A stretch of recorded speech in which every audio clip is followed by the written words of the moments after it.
صفات کی تعویل میں گھسنے والوں نے محدثین کی جماعت کو بدنام کیا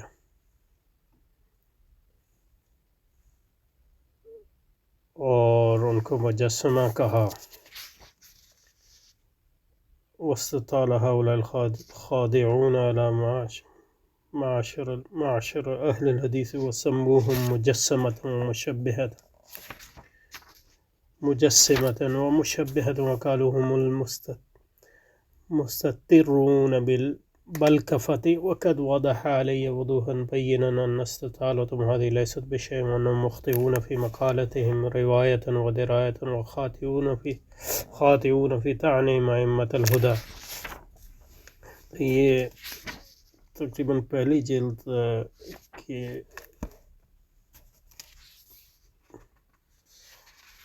مبحث پانچویں مبحث جیسا کہ ان کا صفات کی بحث میں ہے۔ اچھا، صفات کی تعویل میں گزرنا۔ اچھا، پھر پیچھے چلے ذرا۔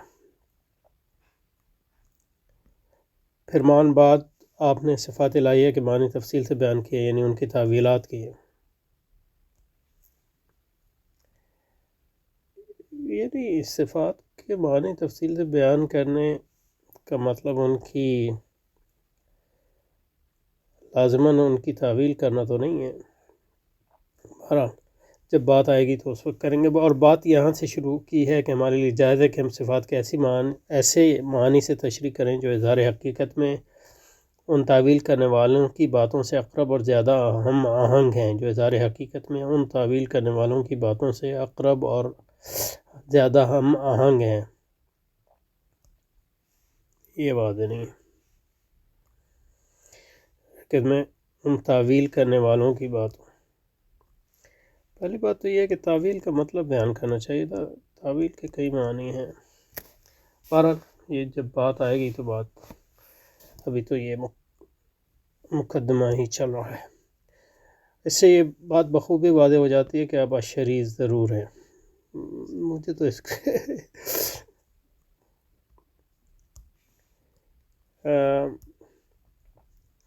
بہرحال اشعری ایک بہت بڑا اسکول ہے،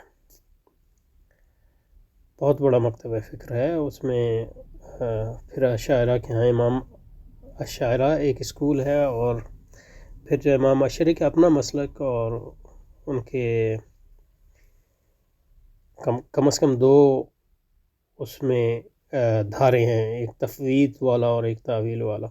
اور پھر جو متاخرین اشاعرہ ہیں، یعنی متاخرین سے مراد میں امام راضی بھی نہیں لے رہا، لیکن مطلب یہ کہ جو بعد میں آئے جیسے جو آج کل اشاعرہ ہیں، اس میں بڑی فلسفیانہ مباحث ہیں، اور وہ لازماً جو ہیں امام اشعری کے اپنے مسلک کے اندر اندر جو ہے وہ امام جو کہ متاخرین اشاعرہ کے کئی مسائل میں جو مسلک ہے وہ امام اشعری کی مباحث سے ماوراء ہے۔ یعنی تو صفات کی تعویل کو جائز رکھتے ہیں، مگر ساتھ ساتھ ہی اسلاف کے مسلک کو بھی برحق خیال کرتے ہیں۔ تو یہ اسلاف کے مسلک کو اصل میں، جیسے کہ میں نے کہا، اس بحث میں یہاں خلط مبحث اس لیے ہو رہا ہے کہ اسلاف کے مسلک کو انہوں نے حنابلہ کے مسلک سے جوڑ دیا ہے، حالانکہ اسلاف کا مسلک جو ان تینوں مذاہب یعنی اشعریوں اور ماتریدی اور حنبلیوں سے پہلے کا مسلک ہے۔ اسلاف کے مسلک سے ہماری مراد جو حقیقتاً ہے وہ یہ ہے کہ جو ائمہ کا تابعین اور اصحاب رسول اللہ کا مسلک ہے وہ اسلاف کا مسلک ہے۔ اور وہاں بھی مطلب یہ ہے کہ عموماً جو ہے صفات کی تعویل نہیں ہے، لیکن یہ کہ بعض صحابہ نے یعنی میت کی جیسے کہ تعویل کی ہے، ان سے روایات ملتی ہیں۔ تو کہنے کا مقصد یہ ہے کہ اس میں دو سوال اٹھے جس کا بھی جواب نہیں ہے۔ ایک تو یہ کہ امام ولی اللہ جو ہے اشعری کیوں ہیں، یعنی ماتریدی کیوں نہیں مثلا، اور دوسرا یہ کہ اسلاف اولین کے اس میں کوئی شک نہیں ہے، جیسے کہ انہوں نے بھی کہا حجہ میں ان کا دفاع ملتا ہے۔ یہ دو چیزیں تو بالکل ہی عیاں ہیں۔ باقی اس سے زیادہ جو ہے اس وقت جو ہے اس پہ بات کرنا جو ہے وہ حاصل ہے، کیونکہ بات اس وقت کریں گے جب آپ کا اس مسئلے پہ بحث آئے گی حجہ میں۔ اچھا جی، شاہ صاحب فروعات میں حنفی تھے، فروعات میں حنفی تھے۔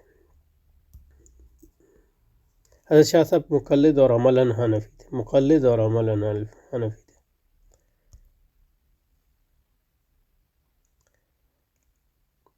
میرے خیال میں یہ جو پہلے سے شاہ صاحب کو جو ہے،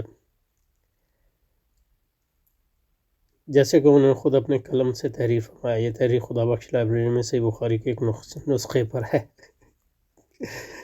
لیکن یہ کہ مطلب یہ کہ اپنے جو حضرت صاحب کے زیر درس رہا ہے، اس میں آپ کے ایک تلمید محمد بن پیر محمد بن شیخ ابی الفتح نے پڑھا ہے۔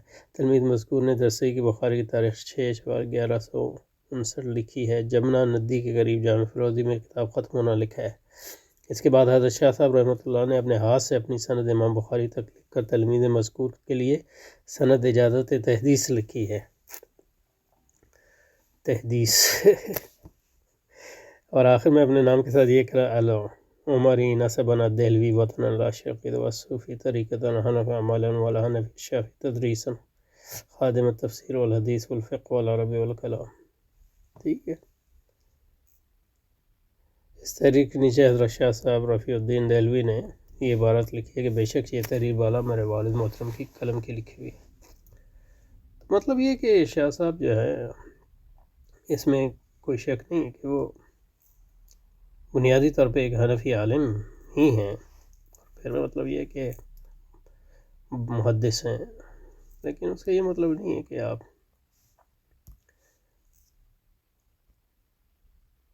یعنی ان کی کتابوں کے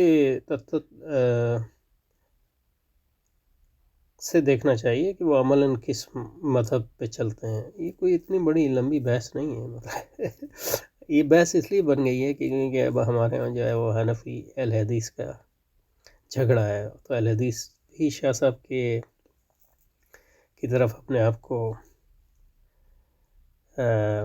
منسوب کرتے ہیں اور شاہ صاحب کو اپنا امام مانتے ہیں، اور دیوبندی بھی مانتے ہیں ان کو اپنا امام۔ لیکن ظاہر ہے کہ جو اصل دیوبندیت ہے اور اہل حدیث بھی، وہ شاہ صاحب کے مسلک، شاہ صاحب سے انسپائریشن تو حاصل کرتے ہیں، لیکن ان کے مسلک کی بیانی ہی وہ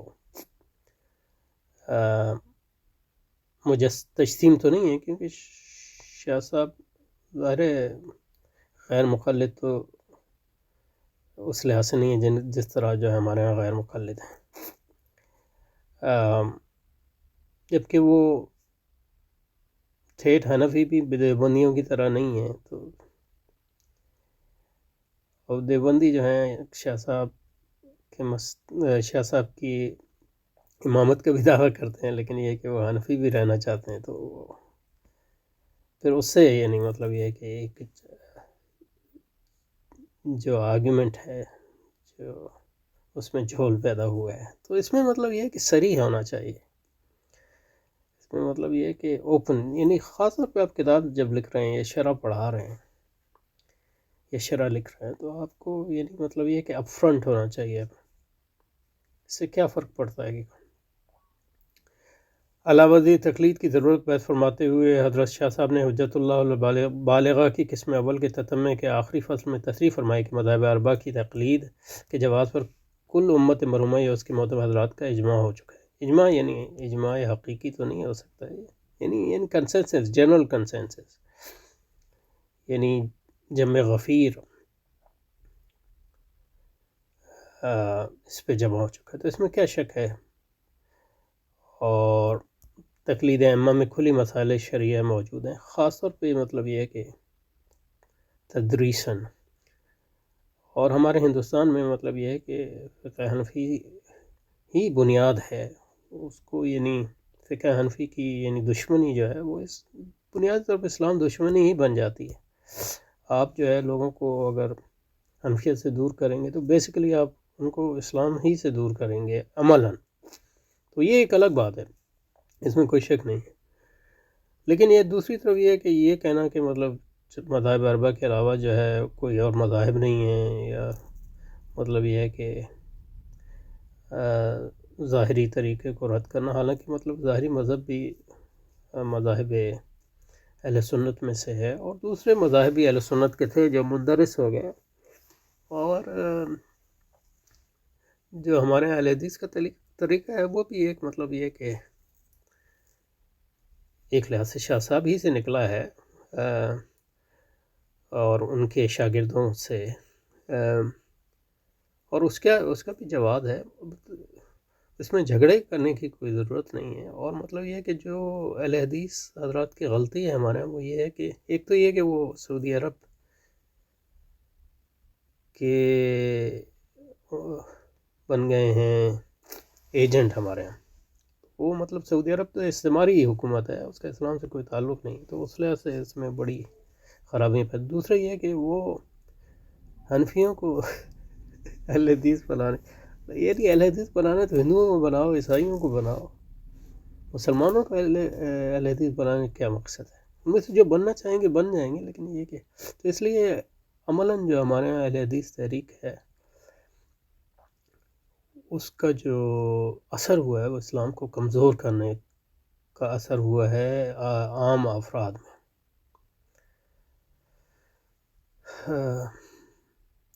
اور کہ کچھ لوگ اہل حدیث بن جاتے ہیں، لیکن بہت سے لوگ ان جھگڑوں کے نتیجے میں اسلام سے ہی دور ہو جاتے ہیں. تو اس لیے مطلب دیوبندی اور بریلوی حضرات جو حنفیت پہ عملی طور پہ زور دیتے ہیں اس میں کوئی شک نہیں ہے. لیکن یہ ہے کہ دوسری طرف دیوبندی حضرات اور بریلوی حضرات کو بھی حنفیت کے بارے میں تھوڑی لچک پیدا کرنی چاہیے، اور میرا خیال میں شاہ صاحب کا یہی پیغام ہے جیسا کہ ہم دیکھیں. پھر اس پر مفصل بحث کی کہ ابن حزم نے جو تقلید کو حرام کہا اس پر دلائل قائم کہ وہ صرف ان لوگوں کے حق میں ہے جو صحیح ہو سکتا ہے جو خود اجتہاد کی صلاحیت رکھتے ہیں. ظاہر ہے، لیکن اجتہاد کی بھی مراتب ہیں. اس کا مطلب یہ آپ مجتہد مطلق نہیں ہیں، تو اس کا مطلب یہ نہیں ہے کہ آپ یعنی ہر مفتی ایک لحاظ سے مجتہد ہوتا ہے. مفتی بنیادی طور پہ مجتہد ہی ہوتا ہے، الا یہ کہ مطلب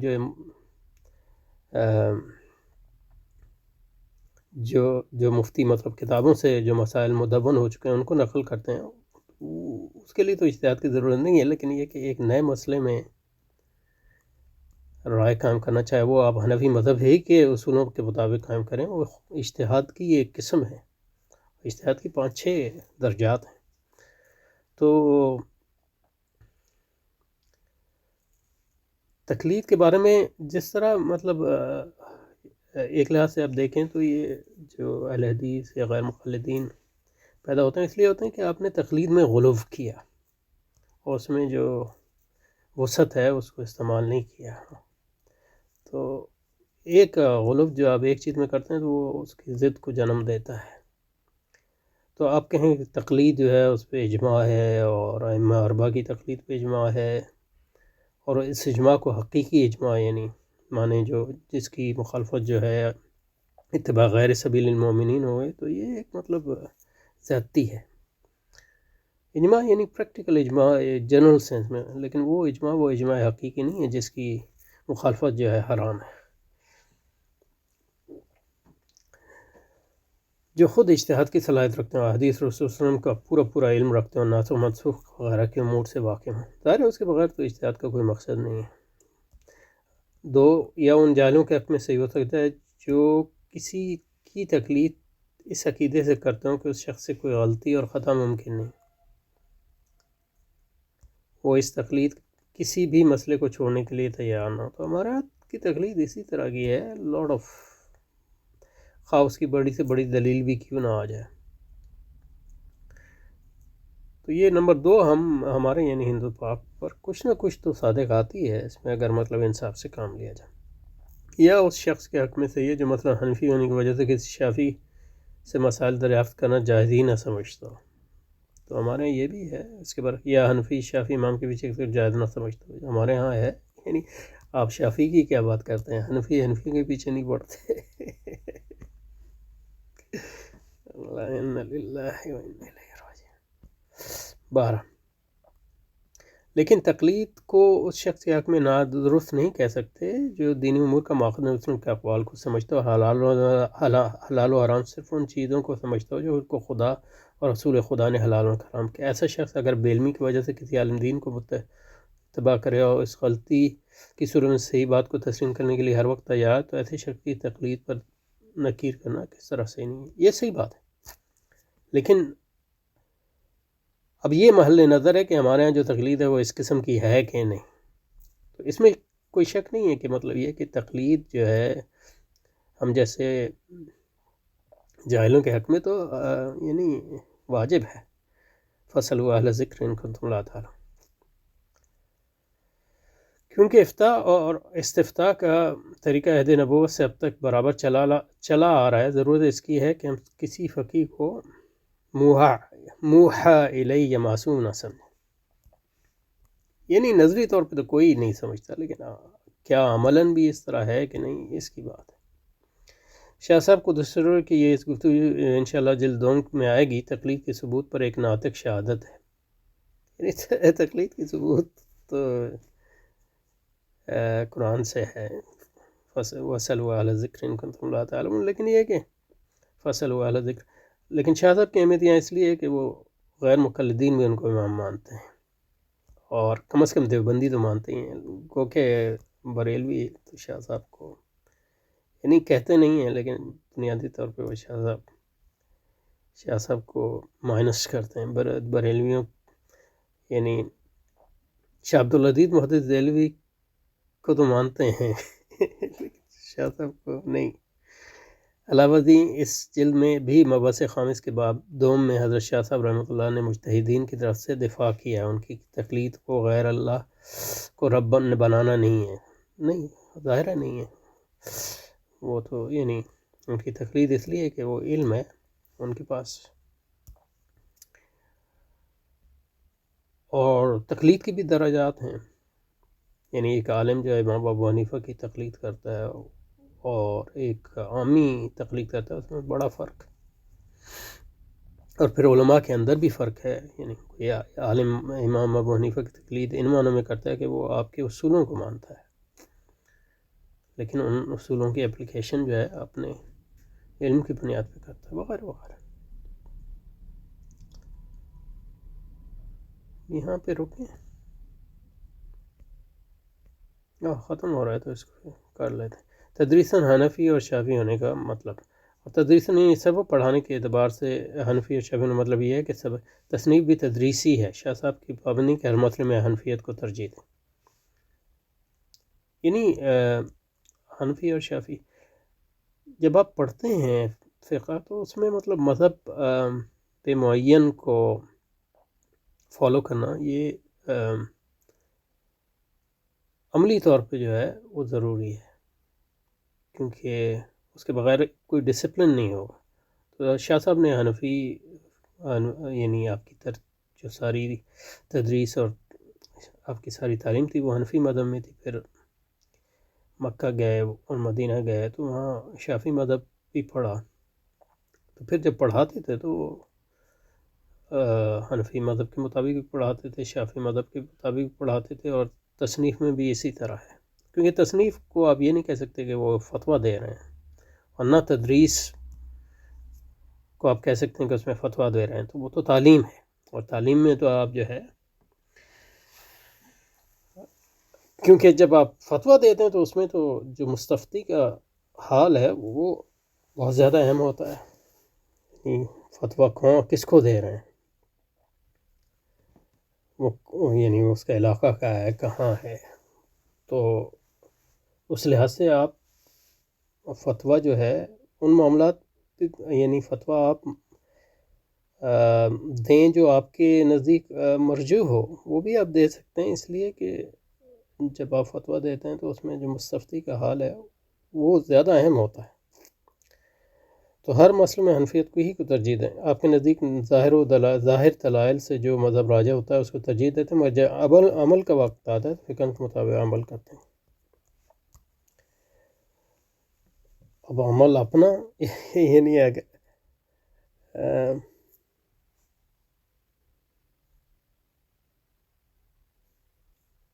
تو یعنی مسالے کی بنیاد پہ یہ ہو سکتا ہے کہ ہم مرجو پر عمل کریں، لیکن یہ تعلیم دیوبند کے بہت بڑے بڑے اساتذہ کا بھی یہی مزاج ہے، آپ سبق آزاد ہو کر پڑھاتے ہیں مگر جب عمل کرنے یا فتویٰ لکھتے ہیں تو حنفیت کے دائرے میں رہے، کیونکہ فتویٰ جب آپ لکھتے ہیں تو مطلب ہندوستان کا جو ماحول ہے وہ سارا حنفی ہے، اس میں مطلب یہ ہے کہ فتوے دینا کسی اور مذہب کو، تو یہ تو ایک فتنہ کھڑا کرنا ہے اور ان لوگوں کو جو ہے بنیادی طور پہ اسلام سے دور کر دے گا یہ.